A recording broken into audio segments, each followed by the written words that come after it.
j'ai décidé de tenter une expérience folle.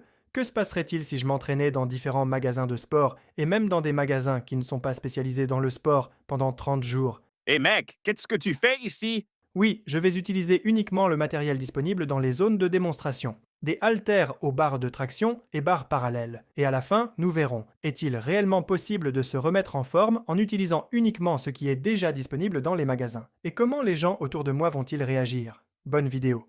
Tout a commencé par une grosse fatigue après le travail. J'avais à peine la force de rentrer chez moi. J'ai pris un petit encas pour me sentir un peu mieux, puis j'ai décidé d'aller au magasin pour chercher du matériel de sport. Dès que je suis entré, je me suis senti perdu. Je tournais en rond sans rien trouver. J'ai demandé à une employée. Elle m'a expliqué quelque chose, je suis allé voir, mais je n'ai toujours rien trouvé. Ensuite, un autre employé est venu et m'a donné un autre indice. Je suis reparti chercher. Au final, la seule chose que j'ai trouvée, c'est un vélo d'appartement. Je me suis dit que, puisque j'étais déjà là, autant pédaler un peu. Je me suis assis, j'ai pédalé quelques minutes. Et c'est comme ça que s'est terminé mon jour d'entraînement. Le lendemain, environ 30 minutes avant la fermeture, je suis allé dans un autre magasin. Pas celui que j'avais visité la veille. J'y étais déjà allé auparavant et je me souvenais que c'était là que j'avais vu la machine que je voulais essayer. Comme je termine tard le travail, il est difficile de me rendre dans ce genre de magasin. La plupart ferment à 18h ou 18h30, mais cette fois, j'y suis arrivé à temps. Je suis allé directement dans la zone que je connaissais et comme je m'y attendais, j'ai trouvé la machine. Encore mieux, j'ai été surpris par tout ce qu'ils avaient. Kettlebell, barre, haltère. C'était beaucoup à assimiler. Sans échauffement, j'ai décidé d'essayer de soulever une barre avec des disques de 20 kg de chaque côté. Pas l'idée du siècle, c'était trop lourd et j'ai failli me faire mal. Maintenant, je sais qu'il vaut mieux s'échauffer d'abord.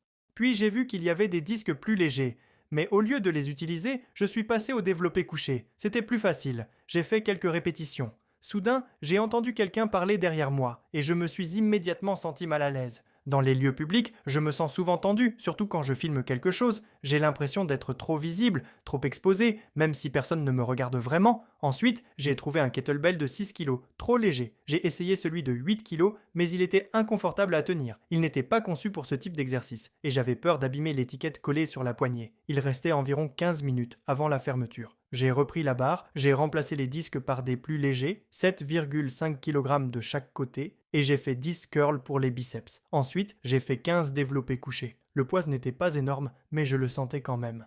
Pour terminer, j'ai refait des curls. Je me sentais plus en confiance cette fois, mais j'ai remarqué quelqu'un qui s'approchait de moi. Je pensais que c'était un employé, mais ce n'était qu'un autre client. Malgré tout, j'ai décidé de tout remettre correctement à sa place pour éviter aux employés d'avoir du rangement en plus. À la toute fin, j'ai pris un disque de 10 kg et j'ai fait quelques exercices que j'avais vus en ligne. Le poids était parfait et je sentais bien mes muscles travailler. J'ai fait des curls, cette fois je les ai vraiment sentis passer. Pour finir, j'ai fait des fentes avec le disque. Je me suis senti un peu gêné quand quelqu'un est passé à côté, mais j'ai quand même terminé la série. Fatigué mais content, je suis rentré chez moi. En chemin, j'ai pris un thé glacé. La fin parfaite pour cette journée. Aujourd'hui, je décide de passer à la vitesse supérieure. Il fait un temps parfait. Le soleil brille et je me dis, pourquoi ne pas aller dans le plus grand magasin de sport des environs? Ce n'est pas tout près, mais j'espère que ça en vaudra la peine. Il reste environ 1 heure avant la fermeture, alors dès mon arrivée, je fonce vers le rayon sport. Heureusement, je le trouve en quelques minutes. Et là, waouh!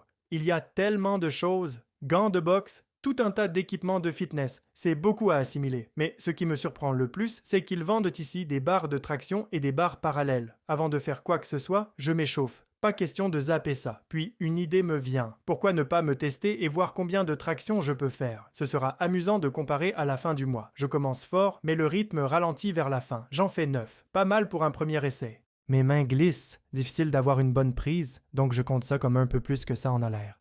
La barre bouge un peu, mais dans l'ensemble, elle est solide.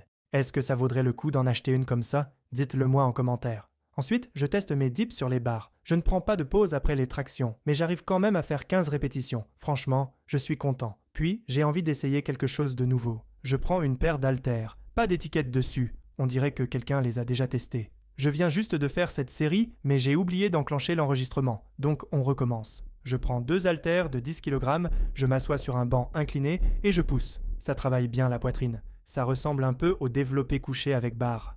Ensuite, exercice pour les biceps. Je garde les mêmes haltères et je vais jusqu'à l'échec. Puis, j'essaie un autre mouvement qui s'avère compliqué. C'est maladroit, pas facile à exécuter. Je ne maîtrise pas encore bien la technique. Après une courte pause, je regarde autour de moi. Il y a vraiment énormément de matériel ici. Mon regard tombe sur une machine pour les abdos. Et évidemment, je l'essaie. Quelques répétitions et je me rends compte, c'est l'un des trucs les plus durs que j'ai fait aujourd'hui. Je ne sais même plus quoi faire ensuite. Il y a tellement de possibilités, je n'arrive pas à choisir. Je pourrais aller essayer la boxe. Si mon pote était là, je lui dirais « Tiens-toi là et attrape ces coups de poing. Attends, je crois que j'ai une idée. Yep, je prends 2 kettlebells de 8 kg et je commence à faire des fentes. » Vous vous demandez peut-être pourquoi je fais autant d'exercices, même avec des gens autour. Eh bien, j'ai compris 2 choses. Premièrement, personne ne fait vraiment attention à ce que je fais. Et deuxièmement, tout le monde teste des trucs aussi. Les fentes avec les kettlebells me vident complètement. La série est longue et à un moment, mes jambes flanchent presque. Alors, pause boxe. Et là, je transpire comme jamais. Même moi, je suis choqué. Regardez-moi ça, il y a aussi des tapis de course ici, mais apparemment, on ne peut pas les essayer soi-même. Tant pis, ce ne sera pas pour aujourd'hui. Je décide de finir avec un curl pour les biceps avec un haltère de 15 kg. C'est dur, mais je tiens bon. Puis je fais quelques exercices rapides pour les abdos, j'essaie un mouvement bizarre que je ne comprends pas très bien et je termine avec d'autres curls, cette fois en position assise. Je me promène encore un peu dans le magasin. Et voilà, il est temps de se reposer. Si vous demandez, alors, qu'est-ce que tu fais pendant tes jours de repos ? Tout d'abord, j'ai décidé de marcher au moins 10 000 pas chaque jour. Pour être honnête, je n'ai pas atteint cet objectif aujourd'hui, mais j'essaie. Ensuite, je fais de mon mieux pour mieux manger. Pas parfaitement, bien sûr, mais clairement moins qu'avant. Quant à compter les calories, ce n'est clairement pas pour moi.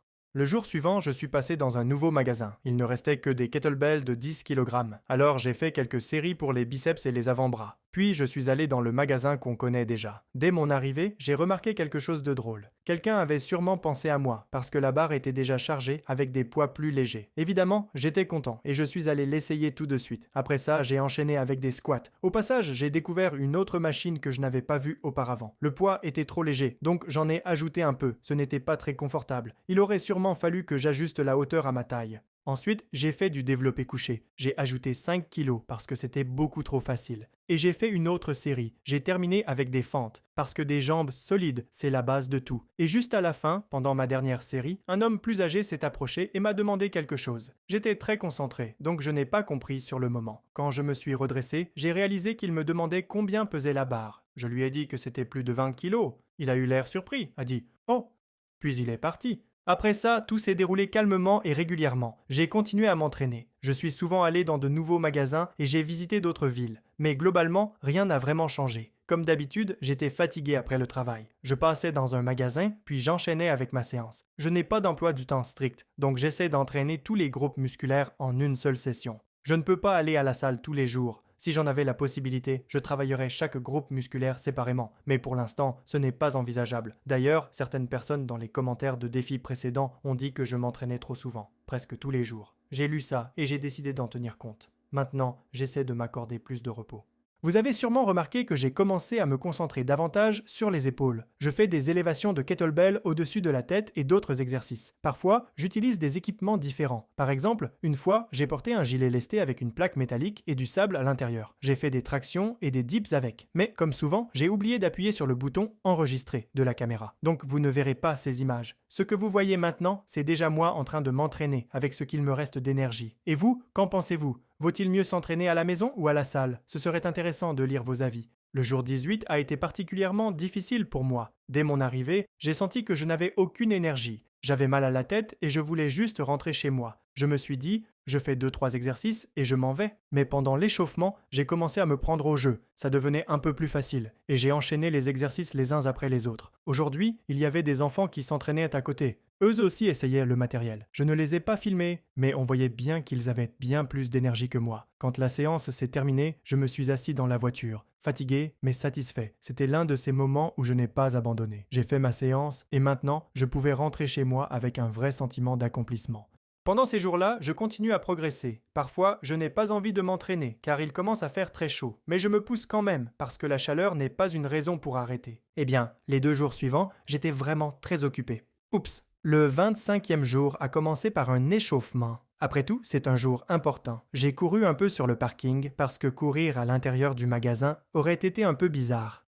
Enfin, non, je retire ça. Ensuite, j'ai eu envie de tester un peu mes compétences en foot. Ça ne s'est pas très bien passé et je me suis dit que le problème venait peut-être de mes chaussures. J'ai essayé une paire de crampons de foot que je regarde depuis un moment. Elles avaient un look un peu drôle, mais en fait, elles étaient plutôt confortables. Mais il était temps de passer aux choses sérieuses. J'avais un entraînement pré-planifié. Curl avec haltère, traction, curl incliné avec haltère, dip, fente, curl en prise inversée avec halter, développé au-dessus de la tête avec kettlebell, et un autre exercice dont je ne me souviens plus très bien.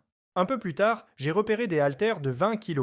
J'ai réussi à faire 5 répétitions, donc clairement, je n'ai pas encore atteint ma limite. J'aurais voulu essayer plus lourd, mais 20 kg, c'était le maximum disponible. J'ai goûté une barre protéinée, puis j'ai refait le même entraînement. Cette fois, j'ai réussi à faire 2 à 3 séries de chaque exercice. C'est déjà une victoire. Avant, je m'entraînais sans plan, en improvisant à chaque fois, mais maintenant, j'ai une vraie routine. J'aurais aimé commencer comme ça dès le début. Franchement, c'est comme dans la vie. Sans objectif et sans plan clair, l'esprit part dans tous les sens. Mieux vaut tout noter, ça aide vraiment à garder les idées en ordre. Pour conclure, j'ai pris une autre barre protéinée pour me recharger, je me suis détendu un peu et j'ai même essayé de faire un muscle-up sur les barres. Je veux partager ce que j'ai ressenti vers la fin de cette expérience. Au début, tout semblait amusant et facile. J'étais plein d'énergie et de motivation. Mais avec le temps, ça a commencé à devenir plus difficile. Aller dans un nouveau magasin à chaque fois, filmer face caméra, m'entraîner devant d'autres personnes. Par moments, c'était un peu gênant. Mais heureusement, la plupart des gens ont réagi calmement, souvent avec le sourire. Le personnel des magasins a toujours été poli et n'a jamais rien dit. J'ai fait attention à ne déranger personne et à ne pas créer de travail en plus. Après certaines séances, j'avais des courbatures, ce qui est bon signe, mais la fatigue s'est quand même accumulée. Même si je ne m'entraînais pas tous les jours, je devais souvent sortir de ma zone de confort. Je ne me plains pas. Je veux simplement montrer ce que ça demande vraiment de créer ce genre de vidéo. Ce n'était pas facile, mais c'est peut-être la vidéo la plus intéressante que j'ai jamais faite. J'espère qu'elle vous plaira. Si c'est le cas, n'hésitez pas à la soutenir avec un like et un abonnement. Je suis en route vers les 100 000 abonnés. Puis une scène amusante est arrivée. Hé mec, qu'est-ce que tu fais ici? Je m'entraîne. Tu veux essayer? Waouh, c'est lourd! Combien ça pèse? 10 kg. Ah, 10 kilos, pas mal. Regarde, moi aussi je peux faire ça. Tu les as achetés? Non, je les teste juste. Eh bien, aujourd'hui, c'est le dernier jour. Je me suis entraîné pour la dernière fois il y a 2 jours. Donc aujourd'hui, c'est bien le jour 31. Une fois arrivé au magasin, je me suis un peu échauffé. Puis j'ai décidé de tester immédiatement mes progrès. D'abord, les tractions, comme au début de l'expérience. Ensuite, je suis passé aux barres parallèles. Comme d'habitude, j'ai pris de courtes pauses entre les séries. Pendant les tractions, mes mains glissaient énormément, mais j'ai quand même réussi à en faire 11, 2 de plus qu'au début du mois. Ce n'est pas une énorme progression, mais je ne m'étais pas vraiment concentré sur les tractions de toute façon. Quelques minutes plus tard, je suis allé au bar et j'ai tout donné. J'ai fait 17 répétitions. Mes paumes ont commencé à me brûler violemment, donc j'ai dû m'arrêter. Et là est venu le moment le plus chargé en émotions. J'ai réalisé que le mois était terminé. Il était temps de dire au revoir aux haltères et aux kettlebells. J'ai fait encore quelques exercices, juste pour marquer le coup. Malheureusement, je ne peux pas me permettre d'acheter tout ce matériel pour chez moi. Mais je me suis quand même offert une bande de résistance et une gourde. Voilà, c'était le dernier jour de mon entraînement. Je n'ai même pas compté précisément combien de tractions ou de dips j'ai fait, j'étais simplement fatigué. Il est maintenant temps de regarder les changements physiques. Mon corps est devenu un peu plus dessiné, même si ce n'est pas spectaculaire. Mais je me sens clairement plus fort. Et c'était ça, mon objectif principal. À partir de maintenant, je vais continuer à m'entraîner dans d'autres endroits encore plus insolites. Mais ça, ce sera pour les prochaines vidéos. Au fait, mon poids n'a pas beaucoup changé. J'ai seulement perdu 1 kg. Un peu décevant, mais je sais que j'aurais dû manger un peu moins. Dans l'ensemble, ce défi était génial. Je me suis vraiment éclaté. J'espère que ça vous a plu aussi. N'oubliez pas de liker, de vous abonner et de laisser un commentaire.